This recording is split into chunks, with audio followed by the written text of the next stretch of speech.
Newspaper पढ़ रही थी। पूरे न्यूज़पेपर में सिर्फ और सिर्फ वोटिंग्स, मतदान, यही सब बातें हैं और कुछ नहीं। तो ज़्यादा से ज़्यादा चेन स्नेचिंग, ये सब ही है और कुछ खास है ही नहीं न्यूज़पेपर में कि कुछ अच्छा। और सबसे ज़्यादा हॉरर जो है वो है कोरोना का।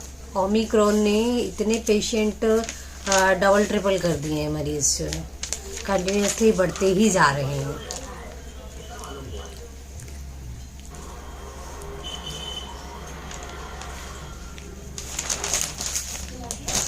बस यही है दोस्तों कि जितना ज़्यादा प्रिकॉशन लिया जाए उतना अच्छा, क्योंकि प्रिकॉशन लेने से ही हम खुद को और अपने परिवार को बचा सकते हैं इस ओमिक्रॉन से इन्फेक्ट होने से। सैनिटाइज़ कीजिए अपने घर को, बाहर से आइए अपने जूते वगैरह बाहर ही ओपन करके वहीं सैनिटाइज करके रख दीजिए।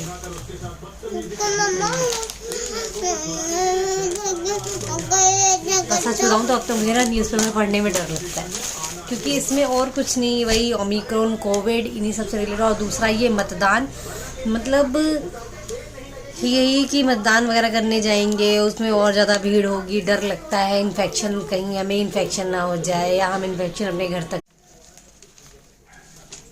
न्यूज़पेपर पढ़ी रही थी कि मेरी नज़र एक न्यूज़ पर पड़ी जिसमें लिखा था व्यापारी के बेटे ने पलवल में खुदकुशी की। और अभी 2-3 दिन पहले भी मैंने ऐसे ही कुछ पढ़ा था जिसमें कि क्या बोलते हैं, व्यापार में बहुत लॉस होने के बाद सुसाइड अटैम्प्ट किया।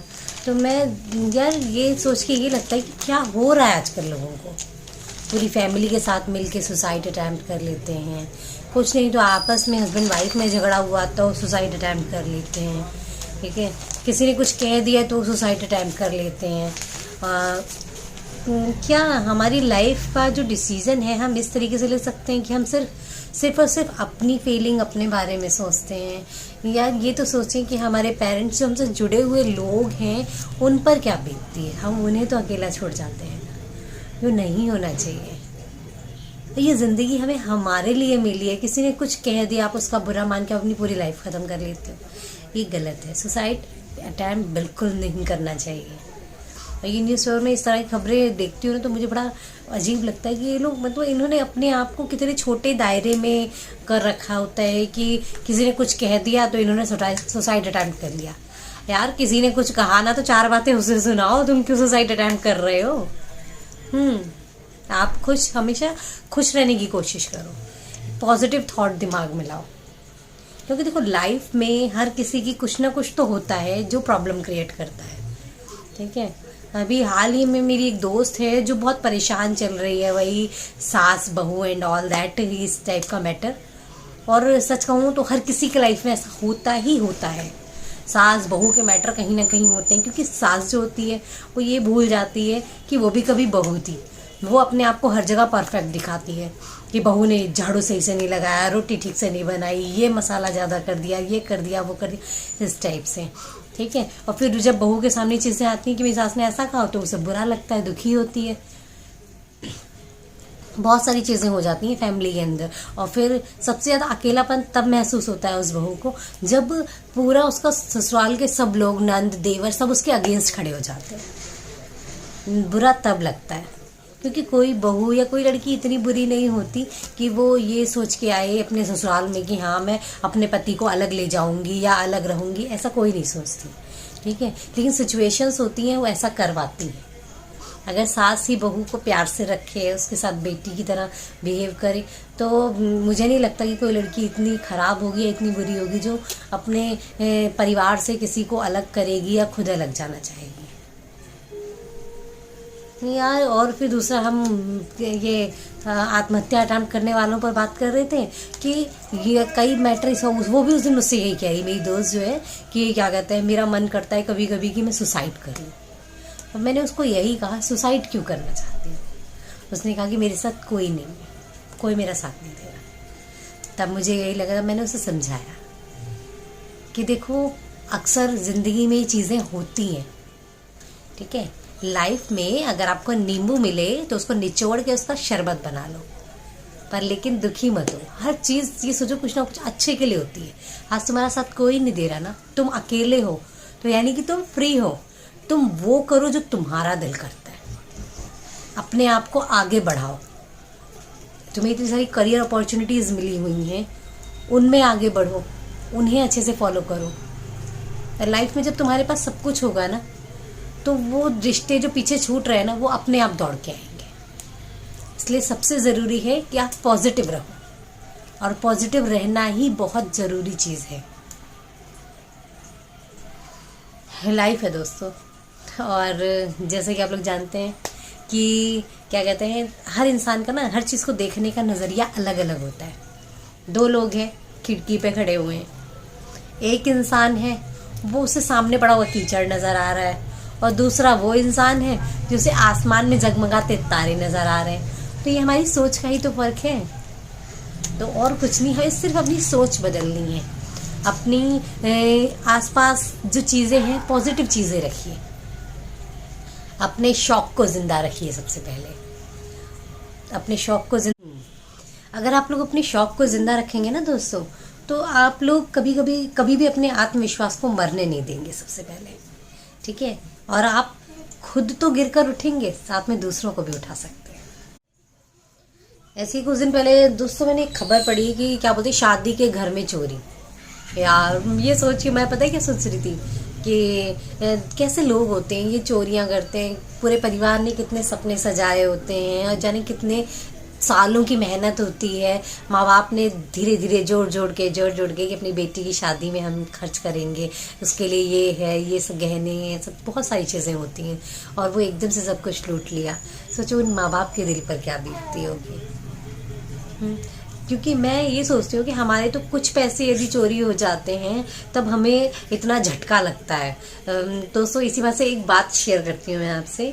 अभी जब मैं प्रेग्नेंट थी, मेरे 7 मंथ चल रहा था, मैं अपनी जॉब से अपने घर वापस आ रही थी, तो रास्ते में क्या हुआ, ऑटो में मेरे साथ में ही ऑटो में पीछे की सीट पर मैं बैठी थी। 3 लोगों की सीट होती है, तो फर्स्ट सीट पे कोई और बैठा, फर्स्ट सीट पे कोई और था। बीच में एक लेडी थी जो कि मतलब काफ़ी जैसे है, उसने वो मेरे पास में बैठी हुई थी, और फिर उसके बाद मैं बैठी थी।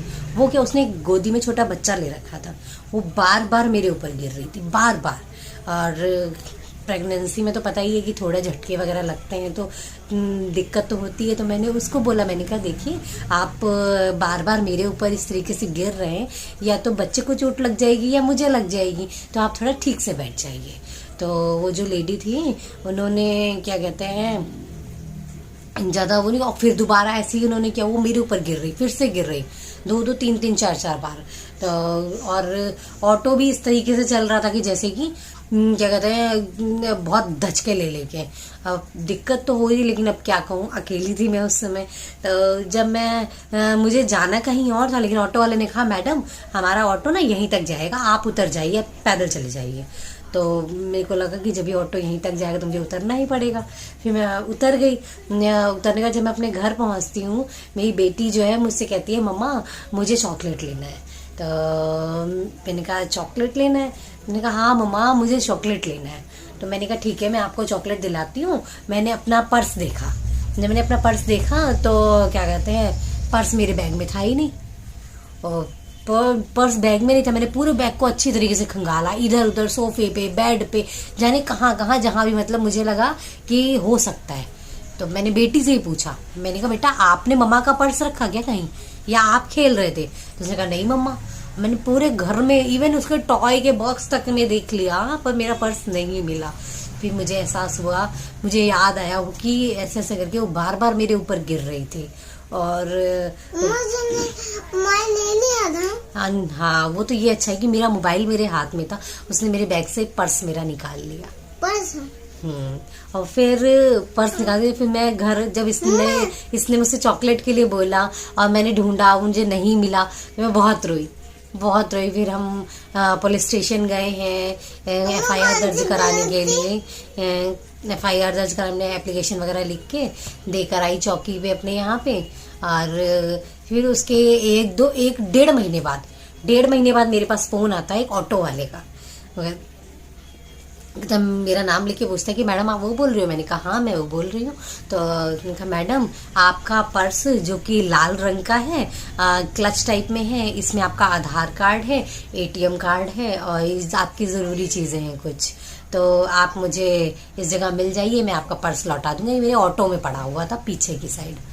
फिर मैंने अपने हस्बैंड को बताया और फिर उसी दिन हम लोग गए हैं वहाँ पर लेने के लिए।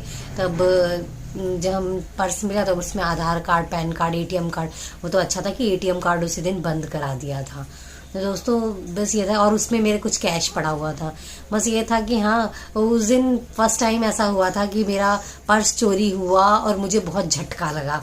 अब मैं ये सोचती हूँ कि जो माँ बाप लड़कियों की शादी का पैसा वैसा रखे रहते हैं इस तरीके से और उनके घर में चोरियाँ हो जाती, कुछ होता है यार, उनके ऊपर क्या बीतती होगी। बस भगवान ये जो चोर लोग होते हैं इनके अंदर थोड़ी इंसानियत ले आए कि किसी के ऐसे चोरी ना करें। सबसे बड़ी शायद मुझे लगता, कहीं ना कहीं ये भी लगता है कि हमारे देश में बेरोजगारी बहुत है, लोग बेरोजगार हैं और कुछ कोरोना की वजह से भी लोगों का काम छोटा है और स्नेचर्स टाइप लोग बहुत हो गए हैं। कई बार तो न्यूज़पेपर में पढ़ने में आता है कि पढ़े लिखे लोग भी इस तरह की एक्टिविटीज़ को अंजाम दे रहे हैं, तो ये बहुत गलत चीज़ है। कभी कभी दुख लगता है।